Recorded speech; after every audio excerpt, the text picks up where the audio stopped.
Nous sommes de retour sur le plateau de TV Finance en direct pour cette édition du 26 juin 2024. Je vous remercie beaucoup pour votre fidélité. Je vous remercie beaucoup si vous nous rejoignez à l'instant.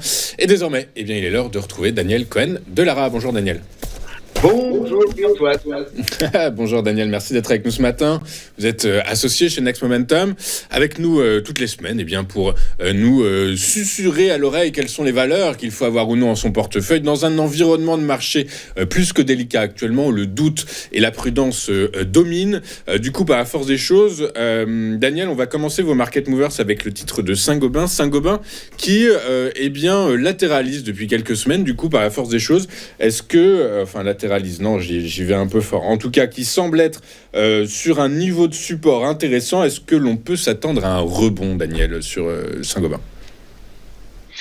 Alors, quand même, oui, Antoine, on est sur une belle tendance haussière, malgré tout, avec une oblique haussière tracée ici en bleu, avec la moyenne mobile sans période, donc une moyenne de plutôt long terme, qui soutient les cours. Donc, une tendance haussière, avec un dernier plus bas qui a été fait dans la zone des 68,20 € à la fin du mois d'avril, suivi donc d'une dernière impulsion haussière qui nous a amené vers un sommet à 80,46 €. Et depuis, on consolide.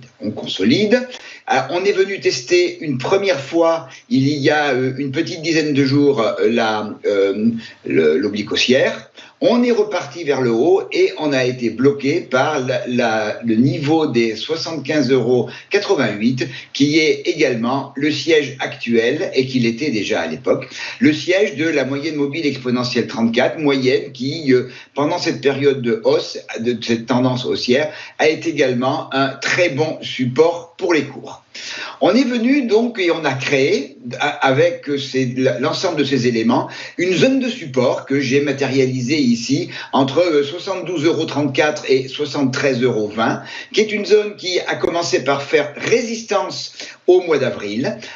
On est reparti vers le bas. On est revenu fin avril dans cette zone après plusieurs journées d'hésitation, 3 ou 4 séances d'hésitation, on est parti au-dessus. Et puis, au moment où on a fait le premier test, il y a une dizaine de jours, de l'oblique haussière, on a clôturé au ras de la zone de support. Et là, depuis 2 séances, on ne bouge pas. On a des bougies qui sont des doji, des bougies d'incertitude, qui sont posées sur le haut de la zone de support à 73,20 €. Alors, maintenant, qu'est-ce qui peut se produire ? La première hypothèse, et qui est plutôt la mienne, qui est que finalement les acheteurs reprennent le contrôle de l'actif.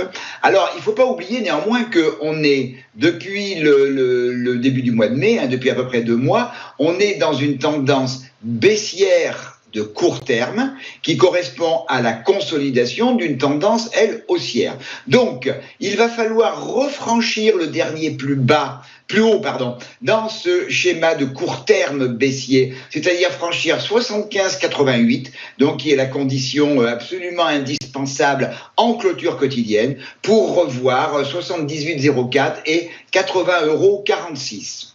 En cas de rupture de la zone de support et de l'oblique haussière, on a une session de rattrapage au niveau du gap haussier qui a été ouvert fin avril entre 69,06 € et 70,52 €. C'est par contre la rupture de ce gap que j'étendrai même jusqu'à la zone des 68,20 €, 68,30 € qui est le dernier plus bas dans la tendance haussière. La rupture de cette zone invaliderait l'ensemble du mouvement haussier qui date maintenant déjà de plusieurs mois.